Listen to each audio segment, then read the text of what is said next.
One of the comments made actually was after the 2006 budget was made, was a group of mainline Protestants basically said that the 2006 budget of George Bush was unjust. And they said it has plenty for the rich man, but none for the Lazarus, none for the poor man. And it says, in telling the story about Lazarus, Jesus makes clear that perpetrating economic injustice is among the gravest of sins.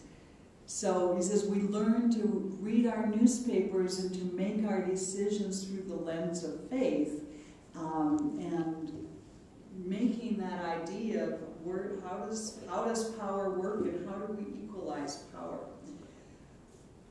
One of the things that they keep coming back to is this idea of, like, one is the alien, the stranger. If one were to form a theology of immigration, for instance, you might start with the fact that the stranger is to be welcomed. Now, that may not, it can be difficult about exactly where that leads in terms of immigration policy, but it is the idea that one starts biblically with this idea of who are the people that have to have that equalization of power. So there can be many things in terms of how one says what's really important. There is a tendency sometimes to think that there is a huge difference between the evangelical or certain kind of Christians and others, and sometimes there is. We just have to listen to the candidates and say, my gosh, are we reading from the same Bible and are we the same religion or not? But there has been a movement among evangelicals to begin to think more in terms of this idea of power and who is the outcast.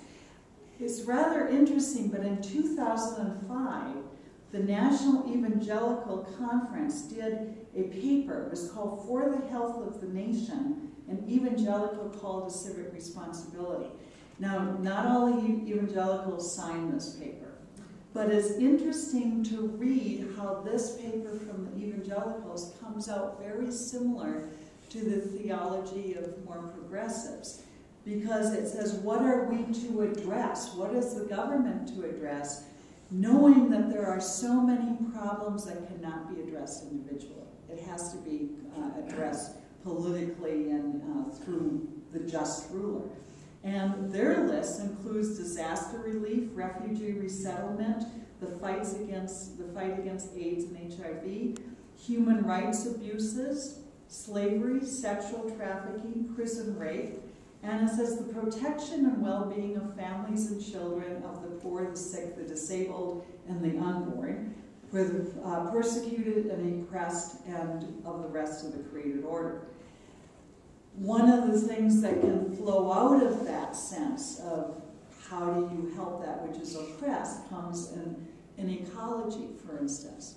If one might look at the earth and say, well, the earth is oppressed. The earth has been corrupted and polluted and conquered, and again, power over the earth. So there's a whole lot of policies that come out as a result of that. I want to just read something about some of, just a couple of the ideas that seem to me extremely important.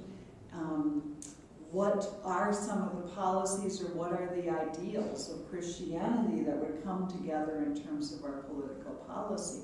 One is to help the poor, the needy, the widows and orphans, the disadvantaged, those who are on the bottom rung of the ladder. To stand by them and with them, to care for the oppressed, and to be an advocate for those who have nowhere to turn, to be good and responsible stewards of the Garden of Eden, of the earth, which we've been asked to care for, and to be visionaries in our policy in order to better care for the earth, and to be peacemakers by forming coalitions, by being good friends with our allies, by practicing diplomacy, to be strong and wise in our national defense and national policy.